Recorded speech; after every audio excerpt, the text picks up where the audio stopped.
Առանց որևէ հիմքի նա մարդուն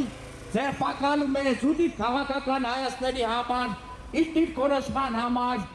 իրենք թիվ մեկ գաղափարը քաղաքական ընդդիմախոս լինելու համար եւ խախտելով անմեղությամբ որևէ կանխավարկած ինքը իր թիմը քպականները տարբեր կալիբրների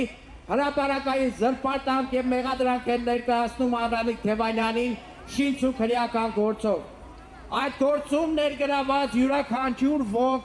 օրենքի առաջ պատասխանատվություն է տալու Նիկոլ Փաշինյանի հեռանալուց հետո։ Թող յուրաքանչյուր ոք ովքեր լծված են այս շինչ ու քրեական գործերով ոչ միայն Անահիտ Թևանյանի, այլ մյուս քաղաքապետարների, որոնցով լիքն է Հայաստանի բանդերը, թող հիշեն, որ իրենք պատասխան են տալու։ Նիկոլ Փաշինյանը խոսում է ժողովրդավարությունից, բայց Հայաստանը դարձրել է մեկ շնչին բաժին եկող քաղաքապետարների թվով թիվ մեկ պետությունը աշխարհում։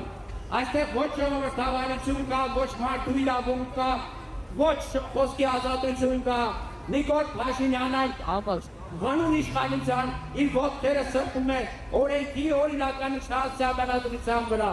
Այդ մարդը հանուն իշխանության պատրաստ է ամեն ինչի։